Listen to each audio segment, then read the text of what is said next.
यह कहानी एक ऐसे गांव की है जो शहर से काफी दूर है, जिसका नाम नया गांव है। उसी गांव में एक बहुत ही गरीब किसान परिवार रहता था, जिसमें माँ, बाप और छोटी सी बेटी गुड़िया थी। एक दिन की बात है। गुड़िया बहुत बीमार थी। रामू और उसकी पत्नी गुड़िया को लेकर बैठे हुए थे और सोच रहे थे। सरिता, गुड़िया को और कितना बुखार सहना पड़ेगा। दवा काम नहीं कर रही। रामू, हमारे पास तो अब पैसे भी नहीं बचे। गांव का वैद्य कह रहा है कि शहर ले जाओ, बड़ा डॉक्टर दिखाओ। शहर? वहां तो बड़े बड़े अस्पताल हैं। हम जैसे गरीबों का वहां क्या काम? फिर भी गुड़िया के लिए कुछ तो करना होगा। पापा, मुझे डर लग रहा है। डर मत बेटी, पापा सब ठीक कर देगा। रामू अपनी सारी जमा पूंजी, कुछ गहने और उधार के पैसे इकट्ठा करता है।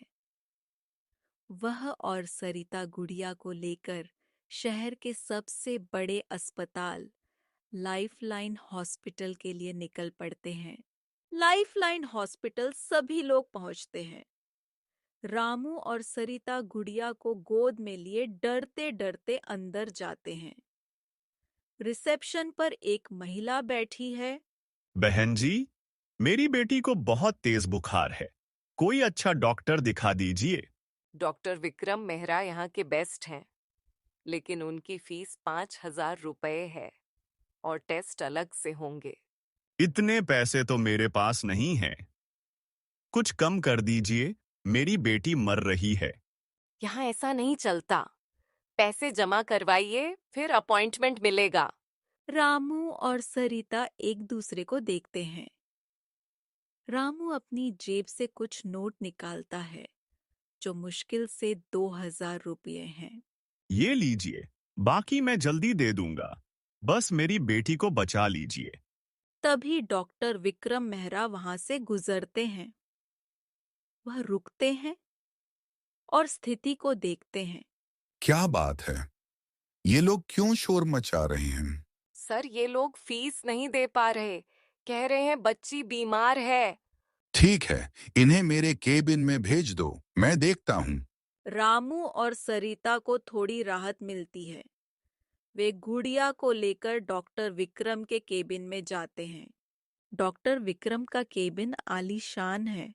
दीवारों पर उनके अवार्ड्स और सर्टिफिकेट्स टंगे हैं। रामू और सरिता घबराए हुए हैं। बुखार तो बहुत तेज है, लेकिन टेंशन की कोई बात नहीं।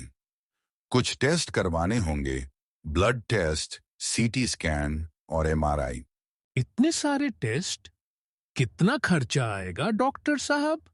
अरे, पैसे की चिंता मत करो, पहले बच्ची को तो ठीक कर लो। टेस्ट का खर्चा 50,000 रुपए आएगा और इलाज में अलग से खर्चा। इतने पैसे कहाँ से लाएंगे साहब? हम तो गरीब लोग हैं। देखो, मैंने तुम्हें मौका दिया। अगर पैसे नहीं हैं तो कहीं और जाओ, यहाँ फ्री में कुछ नहीं मिलता। रामू और सरिता टूट चुके हैं। वे गुड़िया को लेकर बाहर निकलते हैं। रामू अपनी जमीन बेचने का फैसला करता है। रामू अपनी जमीन बेचने के लिए गांव के साहूकार से मिलता है।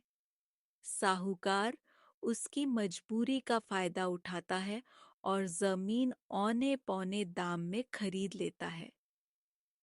रामू को 60,000 रुपये मिलते हैं, जिसे वह अस्पताल ले जाता है।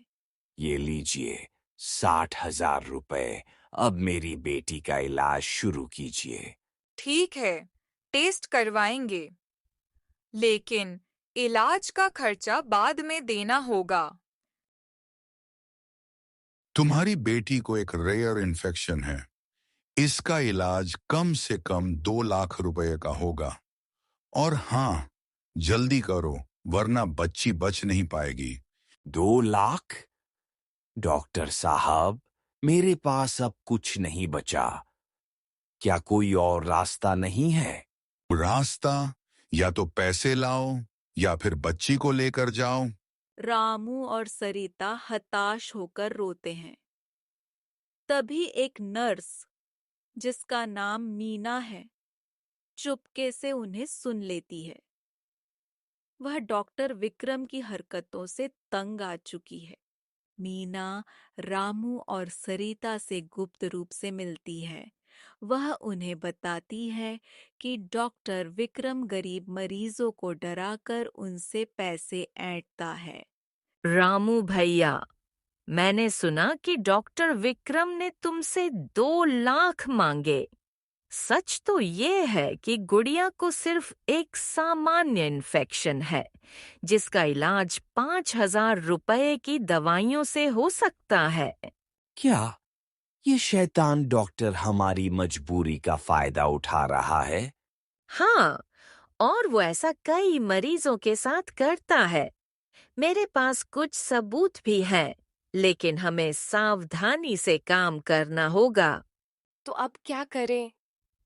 मीना बहन, हमारी बेटी को कैसे बचाए? मैं तुम्हें एक दूसरे डॉक्टर के पास ले चलूंगी, जो ईमानदार है, और डॉक्टर विक्रम को सबक सिखाने के लिए मैं एक पत्रकार को ये सबूत दे दूंगी। मीना रामू और सरिता को एक ईमानदार डॉक्टर शर्मा के पास ले जाती है। डॉक्टर शर्मा गुड़िया का इलाज शुरू करते हैं और वह धीरे धीरे ठीक होने लगती है। मीना एक पत्रकार, राजेश, को डॉक्टर विक्रम के काले कारनामों के सबूत देती है। राजेश एक स्टिंग ऑपरेशन करता है, जिसमें डॉक्टर विक्रम कैमरे में पकड़ा जाता है। वह एक नकली बीमारी का डर दिखाकर एक और गरीब मरीज से पैसे मांग रहा होता है। लाइफलाइन हॉस्पिटल के मशहूर डॉक्टर विक्रम मेहरा गरीब मरीजों को ठग रहे हैं। हमारे पास पुख्ता सबूत हैं कि वे फर्जी टेस्ट और इलाज के नाम पर लाखों रुपए वसूलते हैं। सबको बताने के बाद रिकॉर्डिंग और सबूत पास के पुलिस स्टेशन में जाकर देता है। पुलिस ने डॉक्टर विक्रम को गिरफ्तार कर लिया है और उनके खिलाफ कई धाराओं में केस दर्ज किया गया है। डॉक्टर विक्रम पुलिस के साथ अस्पताल के बाहर आता है। हथकड़ी के साथ जेल की ओर ले जाया जा रहा है। वह शर्मिंदगी से सिर झुकाए हुए है। रामू और सरिता अपने गांव लौटते हैं। गुड़िया अब पूरी तरह ठीक है और स्कूल जाने की तैयारी कर रही है।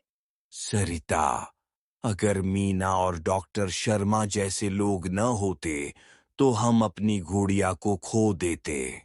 हाँ, रामू, ये दुनिया भले ही कुछ शैतान डॉक्टरों से भरी हो, लेकिन अच्छे लोग भी हैं जो इंसानियत को जिंदा रखते हैं। पापा, मैं बड़ा होकर डॉक्टर शर्मा जैसी डॉक्टर बनूंगी। गरीबों का फ्री में इलाज करूंगी। हाँ बेटी, और हम तुझे पढ़ाएंगे, चाहे कितनी भी मुश्किल क्यों ना आए। पैसे की चमक में इंसानियत को मत भूलो। सच्चाई और अच्छाई हमेशा जीतती है और डॉक्टर हमेशा भगवान का दूसरा रूप होता है।